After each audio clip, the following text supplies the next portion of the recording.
everybody, it's Stephanie from My Wine Tribe, and today we're here to talk about wine openers. But before we get into this, I'm going to tell you a story.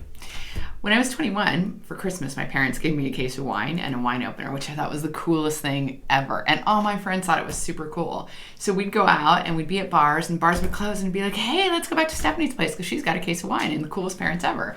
But unfortunately, none of us could open the wine, because the wine opener that my parents gave me is tricky. I will be sharing it with you momentarily. The first thing that you need to know about wine is how in the hell to get the foil off. So you'll notice most wines have this wonderful foil sealing.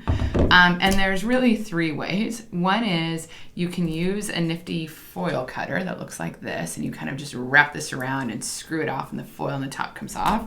You can also just use a knife to kind of cut around, or you can just sometimes do this and ta-da, get the entire foil thing off, which is what I prefer to do because it's the easiest. Once you do that, you have a bevy of tools to choose from. The first is what I think is the easiest. It's called cork pops. Basically, you just put this little needle into the cork, press the button, and voila, it pops out because of the carbon dioxide that is in this neat little cartridge. That runs about $25. You can get it on Amazon or anywhere else. The second option, also easy, is the rabbit.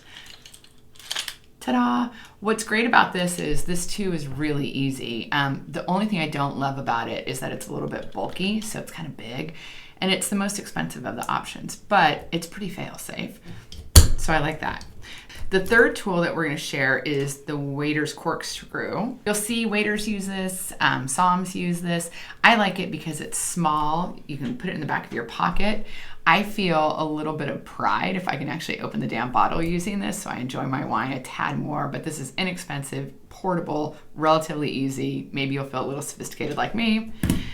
The fourth option, this is called a two-pronged wine puller, or it's also known as an Asso wine puller, and this is the very wine opener that my parents gave me. I've carried it around with me trying to figure it out. But you'll see that it has two prongs, and this is a great wine opener to use when you're dealing with a cork from a bottle that's over 10 years old. Because what happens over time is cork degenerates and it can get a little bit crumbly. So this is the best way to open it because you're not piercing the cork, you're simply putting these legs in and shimmying it out, and there will be no cork damage. It's just a little bit tricky, so you need to practice before you bring friends over. And then the final option is your traditional sort of winged corkscrew.